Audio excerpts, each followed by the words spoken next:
नमस्कार, आप देख रहे हैं समाचार। आपके साथ मैं हूं पराक्रम सिंह शेखावत। बताएंगे आपको इस वक्त की महत्वपूर्ण खबरें। समाचार की शुरुआत सुर्खियों के साथ। राष्ट्रपति द्रौपदी मुर्मू ने न्याय दिलाने में मध्यस्थता की भूमिका को बताया अहम। कहा, सभी तरह के विवादों को सुलझाने में एक मध्यस्थता एक कारगर टूल।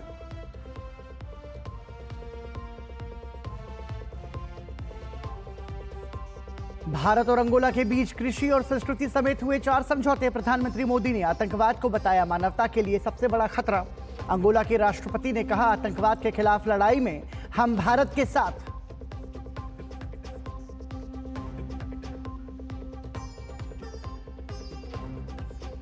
विदेश मंत्रालय ने अंगोला के साथ भारत के संबंधों को बताया ऐतिहासिक। कहा, दोनों देश कई क्षेत्रों में कर रहे हैं सहयोग। भारत वैश्विक स्तर पर निभा रहा है महत्वपूर्ण भूमिका।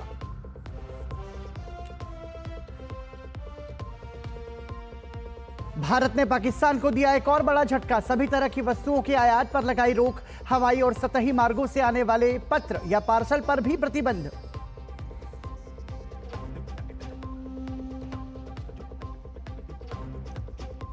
वेव्स में अनिल कुंबले ने खेल जगत को और अधिक मनोरंजक बनाने पर दिया जोर। कहा, नवाचार और तकनीक से खेल के प्रसारण में आया काफी बदलाव।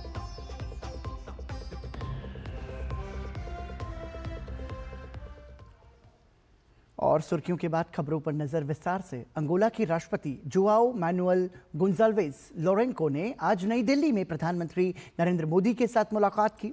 हैदराबाद हाउस में दोनों देशों के बीच प्रतिनिधिमंडल स्तर की वार्ता हुई, जिसके बाद कई क्षेत्रों में सहयोग बढ़ाने का फैसला हुआ। प्रधानमंत्री मोदी और अंगोला के राष्ट्रपति की मौजूदगी में कई सहमति पत्रों का आदान प्रदान हुआ। जिन क्षेत्रों में सहयोग पर सहमति बनी उनमें कृषि, आयुर्वेद और परंपरागत चिकित्सा पद्धतियां शामिल हैं। दोनों देशों ने सांस्कृतिक सहयोग कार्यक्रम का भी निर्णय लिया। अंगोला के अंतर्राष्ट्रीय सौर गठबंधन का सदस्य बनने के संदर्भ में एक फ्रेमवर्क समझौता भी सौंपा गया। साझा वक्तव्य में प्रधानमंत्री ने अंगोला के राष्ट्रपति की भारत यात्रा को ऐतिहासिक बताया। प्रधानमंत्री ने कहा कि दोनों देश आतंक के खिलाफ एकजुट हैं। प्रधानमंत्री ने पहलगाम आतंकी हमले का जिक्र करते हुए कहा कि आतंकियों और उनके मददगारों को बख्शा नहीं जाएगा। हम एक मत है कि आतंकवाद मानवता के लिए सबसे बड़ा खतरा है। पहलगाम में हुए आतंकी हमले में मारे गए लोगों के प्रति राष्ट्रपति लोरेंसो और अंगोला की संवेदनाओं के लिए मैं उनका आभार व्यक्त किया। We are committed to take firm and decisive action against terrorists and those who support them. We thank Angola for their support in our fight against cross-border terrorism. प्रधानमंत्री ने कहा कि भारत अंगोला ने विभिन्न क्षेत्रों में सहयोग के विस्तार का फैसला किया है। प्रधानमंत्री ने बताया कि भारत अंगोला के साथ डिजिटल सार्वजनिक अवसंरचना, अंतरिक्ष प्रौद्योगिकी और क्षमता निर्माण में अपने अनुभव साझा करेगा। स्वास्थ्य सेवा, हीरा प्रसंस्करण, उर्वरक और महत्वपूर्ण खनिजों के क्षेत्रों में भी सहयोग बढ़ाया जाएगा। हमने अपनी एनर्जी साझेदारी को व्यापक बनाने का निर्णय लिया है। मुझे यह घोषणा करते हुए खुशी है कि अंगोला की सेनाओं के आधुनिकीकरण के लिए $200 मिलियन की डिफेंस क्रेडिट लाइन को स्वीकृति दी गई है। रक्षा प्लेटफॉर्म्स के रिपेयर और ओवरहॉल और सप्लाई पर भी बात हुई है। अंगोला की सशस्त्र सेनाओं की ट्रेनिंग में सहयोग करने में हमें खुशी होगी। अपनी विकास साझेदारी को आगे बढ़ाते हुए हम digital public infrastructure, space technology और कैपेसिटी बिल्डिंग में अंगोला के साथ अपनी क्षमताएं साझा करेंगे। अफ्रीकी देशों के साथ भारत के बढ़ते सहयोग का जिक्र करते हुए प्रधानमंत्री नरेंद्र मोदी ने कहा कि बीते एक दशक में इसमें बहुत प्रगति हुई है। पिछले 10 वर्षों में हमने अफ्रीका में 17 नई एम्बेसीज खोली हैं। $12 बिलियन से अधिक की क्रेडिट लाइंस अफ्रीका के लिए आवंटित की गई है। साथ ही अफ्रीका के देशों को $700 मिलियन की ग्रांट सहायता दी गई है। अफ्रीका के 8 देशों में वोकेशनल ट्रेनिंग सेंटर खोले गए हैं। अफ्रीका के 5 देशों के साथ हम डिजिटल पब्लिक इंफ्रास्ट्रक्चर में सहयोग कर रहे हैं। अंगोला के राष्ट्रपति ने भारत के साथ रिश्तों को महत्वपूर्ण बताया। उन्होंने भारत से मिलने वाले सहयोग पर आभार भी जताया।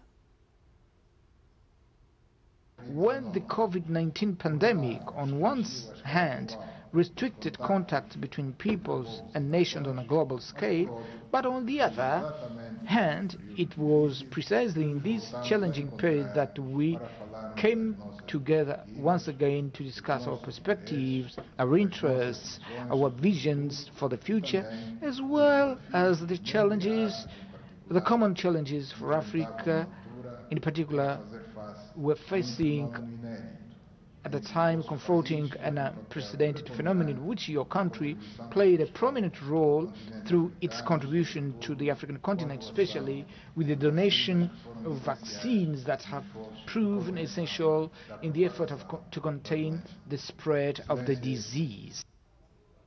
अंगोला के राष्ट्रपति जोआओ मैनुअल गुंजाल्वेस लोरेंको का आज सुबह राष्ट्रपति भवन में औपचारिक रूप से स्वागत किया गया। राष्ट्रपति द्रौपदी मुर्मू और प्रधानमंत्री नरेंद्र मोदी ने अतिथि राष्ट्रपति का गर्मजोशी से अभिनंदन किया। अंगोला के राष्ट्रपति को गार्ड ऑफ ऑनर भी दिया गया। उन्होंने अपने दौरे को महत्वपूर्ण बताते हुए भारत के साथ मजबूत रिश्तों का जिक्र किया। बीते 38 वर्ष में अंगोला के किसी राष्ट्रपति का यह पहला भारत दौरा है। खास बात यह है कि भारत और अंगोला इस साल अपने राजनयिक संबंधों की स्थापना की 40वीं वर्षगांठ मना रहे हैं।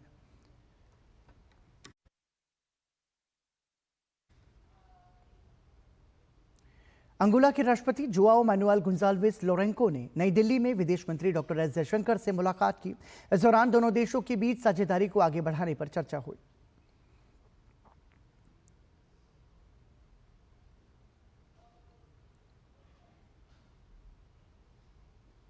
राष्ट्रपति द्रौपदी मुर्मू ने दिल्ली के भारत मंडपम में आयोजित समारोह में भारतीय मध्यस्थता संघ के शुभारंभ और प्रथम राष्ट्रीय मध्यस्थता सम्मेलन 2025 में हिस्सा लिया।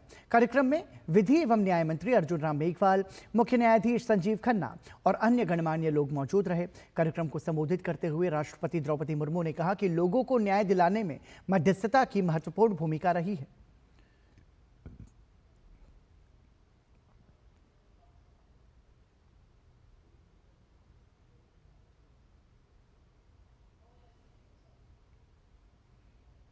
Mediation, as I understand, is an essential part of the delivery of justice, which is at the heart of the Constitution of India, our founding text. Mediation can speed up the delivery of justice not only in the specific case under consideration, but also in other cases by reducing the burden on courts of a large number of litigation. राष्ट्रपति द्रौपदी मुर्मू ने कहा कि 2047 तक देश को विकसित राष्ट्र बनाने में मध्यस्थता महत्वपूर्ण भूमिका निभा सकता है। Mediation, when we see it this way, becomes a key instrument to realize the vision of Viksit Bharat by 2047. It was with this understanding that the government, as part of a series of legal reforms, took steps to have a consolidated law on mediation. और कार्यक्रम को संबोधित करते हुए केंद्रीय विधि एवं न्याय मंत्री अर्जुन राम मेघवाल ने कहा कि मध्यस्थता के माध्यम से वर्षों से लंबित मामलों को निपटाने में मदद मिलेगी। न्यायिक सुधारों व नवाचारों की दिशा में भारतीय परंपराओं व आधुनिक कानूनी ढांचे को जोड़कर विवादों के समाधान करने की इस मीडिएशन प्रक्रिया के सफल क्रियान्वयन हेतु मीडिएशन सर्विस प्रोवाइडर व मीडिएशन इंस्टीट्यूट की स्थापना, ऑनलाइन मीडिएशन सेटलमेंट एग्रीमेंट को कोर्ट के फैसले के बराबर मान्यता देना तथा इस क्षेत्र के लिए रूल्स, रेगुलेशन, ट्रेनिंग प्रोसीजर व आचार संहिता तय करना इस रोबस्ट कानून के पहलू हैं। मीडिएशन एसोसिएशन ऑफ इंडिया की स्थापना केवल लीगल फ्रेटर्निटी ही नहीं अपितु पूरे देश के लिए गर्व का विषय है। मुख्य न्यायाधीश जस्टिस संजीव खन्ना ने कहा कि मध्यस्थता हमारी कानून व्यवस्था को सरल और पारदर्शी बनाती है। उन्होंने कहा कि मध्यस्थता करने वाला व्यक्ति एक मनोवैज्ञानिक की तरह काम करता है। Mediation increasingly gains limelight in our legal and institutional discourse. I often hear a recurring observation that mediation is intrinsic to Indian culture, woven in the very fabric of how we have historically resolved our disputes. It is said mediation reflects our instinctive preference for resolution through dialogue, through consensus. और समाचार में रुक रहे हैं एक break के लिए। देखते रहिए डीडी न्यूज।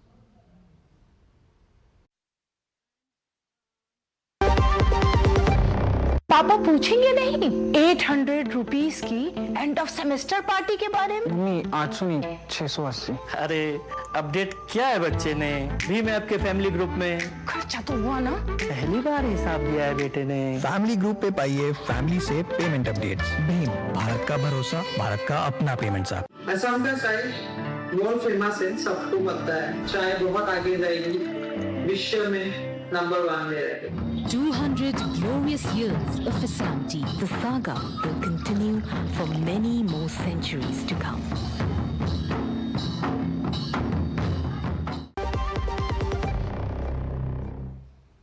ब्रेक के बाद एक बार फिर आपका स्वागत। आप देख रहे हैं समाचार। भारत ने पाकिस्तान को एक और तगड़ा झटका दिया है।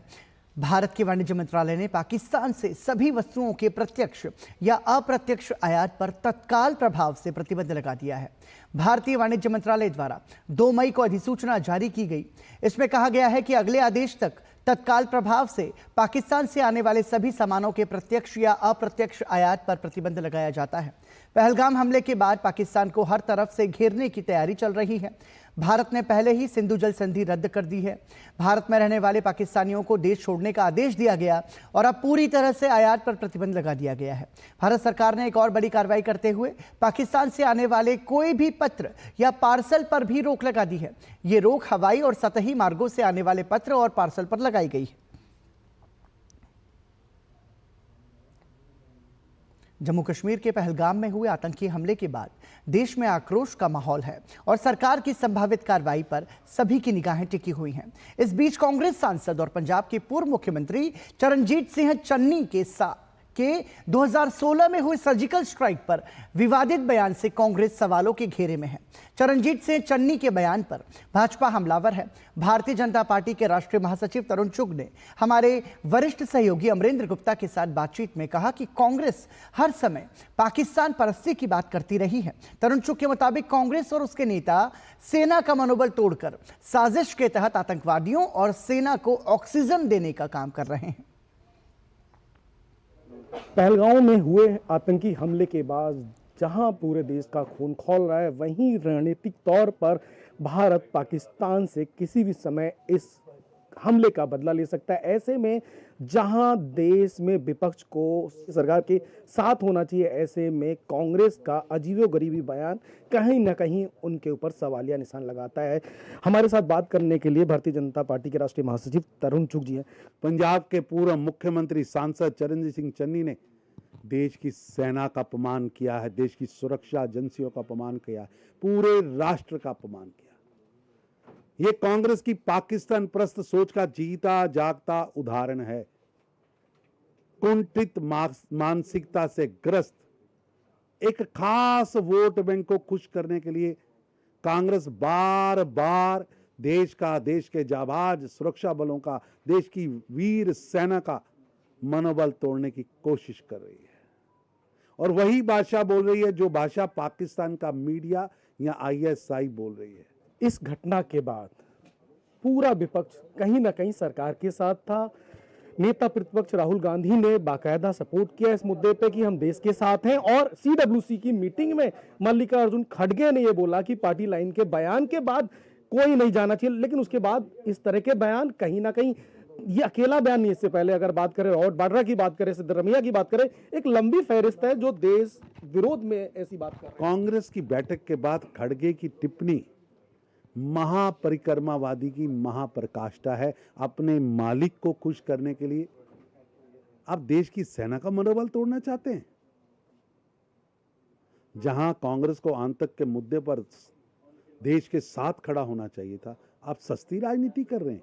लेकिन एक बड़ा जो कदम है सरकार की तरफ से, लगातार पाकिस्तान घबराया हुआ है, सिंधु परियोजना बंद कर दी और अब एक नया जो हमारे साथ इंडिया का और पाकिस्तान का जो ट्रेड था उसको पूरी तरह से बंद कर दिया। पाकिस्तान से सभी प्रकार के आयात पर प्रतिबंध लगाना मोदी सरकार का स्पष्ट संदेश है।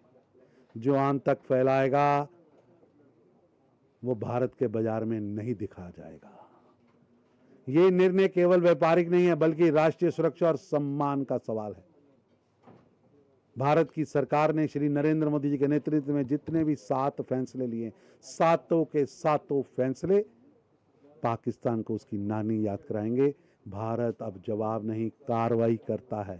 जहां भारत सरकार रणनीतिक तौर पर पाकिस्तान पर कार्रवाई कर रही है, ऐसे में कांग्रेस के इस तरह के बयान कहीं ना कहीं देश के खिलाफ है और सेना के शौर्य और पराक्रम के भी खिलाफ है। कैमरामैन अरमान के साथ अमरेंद्र गुप्ता, डीडी न्यूज, दिल्ली। केंद्रीय रेल मंत्री अश्विनी वैष्णव ने मुंबई में बांद्रा कुर्ला कॉम्प्लेक्स में बुलेट ट्रेन परियोजना स्थल का दौरा किया। इस दौरान केंद्रीय मंत्री ने भारत की पहली हाई स्पीड रेल कॉरिडोर की प्रगति की समीक्षा की। केंद्रीय मंत्री ने प्रमुख निर्माण क्षेत्रों का निरीक्षण किया, इंजीनियर्स और अधिकारियों से बातचीत की और महत्वाकांक्षी मुंबई अहमदाबाद बुलेट ट्रेन परियोजना को समय पर पूरा करने के लिए सरकार की प्रतिबद्धता पर जोर दिया।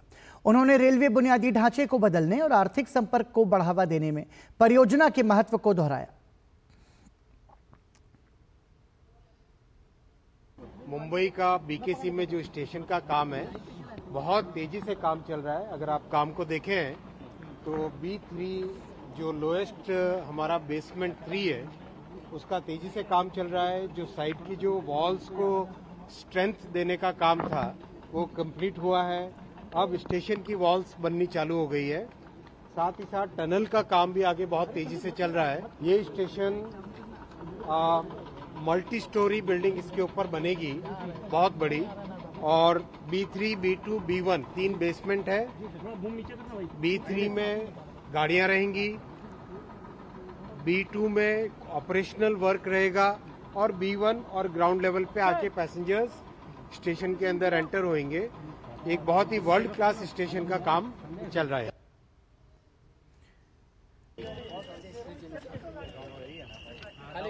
इसके बाद रेल मंत्री अश्विनी वैष्णव ने नवी मुंबई के जूहीनगर में सिग्नल और दूरसंचार कार्य यार्ड का भी निरीक्षण किया।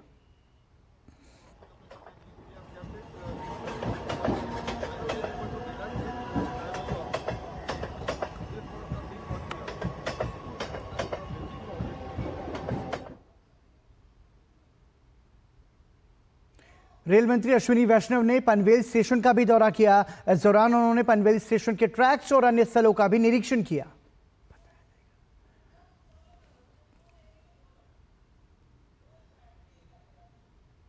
भाजपा अध्यक्ष जेपी नड्डा ने आज चेन्नई में SRM विश्वविद्यालय में 6ठे अंतर्राष्ट्रीय शैव सिद्धांत सम्मेलन को संबोधित किया। अपने सोशल मीडिया एक्स पर कार्यक्रम की जानकारी साझा करते हुए उन्होंने लिखा, यह सम्मेलन इस बात की शक्तिशाली याद दिलाता है कि समाज की बेहतरी के लिए आध्यात्मिकता और प्रौद्योगिकी किस तरह एक साथ रह सकते हैं। सच्ची शिक्षा विज्ञान, आध्यात्मिकता और सेवा के एकीकरण में निहित है। इस कार्यक्रम के लिए मैं धर्मपुरम अधिनम और SRM संस्थान को इस तरह के सार्थक और व्यवहारिक सम्मेलन के आयोजन के लिए बधाई देता हूं और कामना करता हूं कि शैव सिद्धांत की शाश्वत शिक्षाएं अपने शाश्वत ज्ञान से दुनिया को प्रकाशित करती रहें। हिमाचल की राजधानी शिमला के बहुचर्चित संजौली मस्जिद विवाद में निगम आयुक्त कोर्ट ने बड़ा फैसला सुनाया है। कमिश्नर कोर्ट ने संजौली मस्जिद को पूरी तरह से अवैध करार दिया है और इसे पूरी तरह से हटाने के आदेश दिए हैं। इससे पहले कोर्ट ने मस्जिद की ऊपरी 3 मंजिलों को अवैध बताया था और बाकी निचली 2 मंजिलों को लेकर वक्फ बोर्ड को मालिकाना हक के दस्तावेज पेश करने को कहा था। आज की सुनवाई में वक्फ बोर्ड मालिकाना हक के दस्तावेज पेश नहीं कर पाया, जिसके बाद कमिश्नर कोर्ट ने मस्जिद को अवैध बताते हुए इसे पूरी तरह से तोड़ने के आदेश दे दिए। वक्फ बोर्ड के वकील ने इस दौरान कोर्ट में कहा कि इस जगह मस्जिद 1947 से पहले की थी, जिस पर वक्फ बोर्ड का अधिकार है। हालांकि इसे पुख्ता करने के लिए वक्फ बोर्ड कोर्ट में सही दस्तावेज पेश नहीं कर पाया। कोर्ट ने वक्फ बोर्ड से पूछा कि यदि मस्जिद 1947 से पहले की थी तो पुरानी मस्जिद को तोड़कर नई मस्जिद बनाने के लिए नगर निगम से नक्शा सहित अन्य जरूरी अनुमति क्यों नहीं ली गई।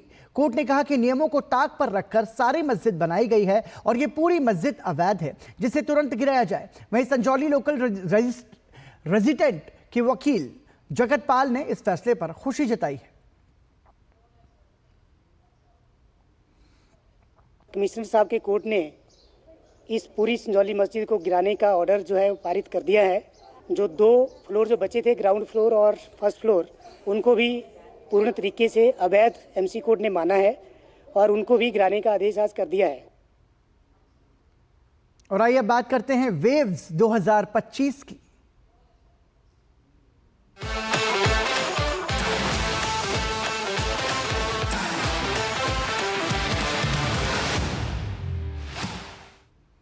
मुंबई में चल रहे वेव्स शिखर सम्मेलन के live, immersive and digital experience how sports leagues are driving innovation सत्र में पूर्व भारतीय क्रिकेटर अनिल कुंबले, यूटीटी के सह संस्थापक वीटा दानी, ऑस्ट्रेलिया के पूर्व क्रिकेटर मैथ्यू हेडन और ड्रीम सेट गो के सीईओ मनीष शाह ने भाग लिया। इस सत्र के दौरान खेल जगत को और अधिक मनोरंजनात्मक बनाने के लिए इसमें नवाचार और तकनीक के समावेश पर जोर दिया गया। सत्र के दौरान पूर्व क्रिकेटर अनिल कुंबले ने कहा कि क्रिकेट जगत में खेल के प्रसारण में काफी बदलाव आया है जो कि भारत और दुनिया में खेल जगत की प्रगति के लिए काफी महत्वपूर्ण है। Like you said, most of the innovations that have come in cricket have been broadcast driven. Whether it was the speed gun at the start of when it first came in to understand what the speeds at which the bowlers were bowling at, to what it is now. Even data, cricket has always produced data. Every ball produces millions of data points. But for all of that to be assimilated and ensured that people can dice it through has been thanks to broadcast. And they have come through with various statistics and all of that. We have started using various tools to dissect players, to look at strategies. Even at the auction table, it's no longer just understanding the skills of a player, but also looking at various statistics and how that particular player can influence the game in that kind of a situation. So you're looking at situations, looking at where the entry points of those players are in a game and then making your choices. Anil Kumble का कहना था कि पहले खेल का मुख्य उद्देश्य केवल हार और जीत रहता था, लेकिन अब खेल को मनोरंजनात्मक बनाने के लिए इसमें तकनीक का समावेश किया जा रहा है। The strategy was to win the game, but then in terms of putting in thought processes of how to sort of go about constructing your 20 overs, from 2008 to where we are today, the game has changed. The kind of interest that it had developed over the years, and now we can see that. We can see that kind of an interest coming through, and even with innovation within the rules of the game, and then some of these youngsters coming through.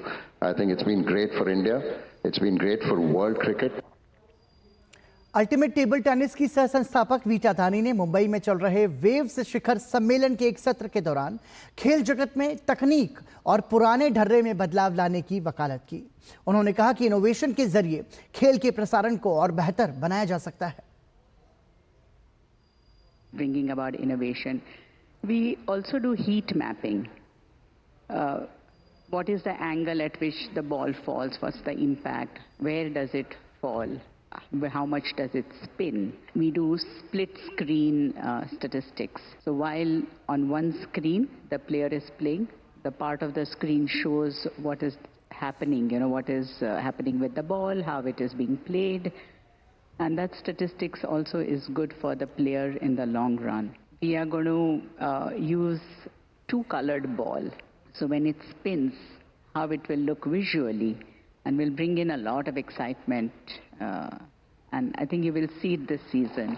We mic the coaches, and that's where some of the strategies come out, how the team is, what they are thinking, what they are planning, and all those things make it exciting on the screen. It's great for broadcast, and that's most important. How do you engage a fan? Odisha के मुख्यमंत्री मोहन चरण मांझी मुंबई में आयोजित wave summit में शामिल हुए। इस दौरान उन्होंने वेव 2025 के आयोजन के लिए प्रधानमंत्री नरेंद्र मोदी की प्रशंसा की। मुख्यमंत्री मोहन चरण मांझी ने कहा कि वेव्स शिखर सम्मेलन का हिस्सा बनना सम्मान की बात है। समिट में उन्होंने स्वदेशी खेलों को वैश्विक स्तर पर लाने के तरीकों पर चर्चा की। इस तरह के आयोजनों से देश के युवाओं को रोजगार के नए अवसर मिलेंगे।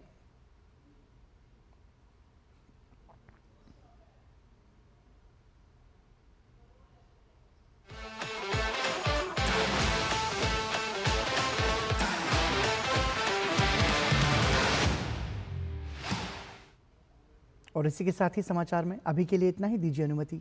नमस्कार।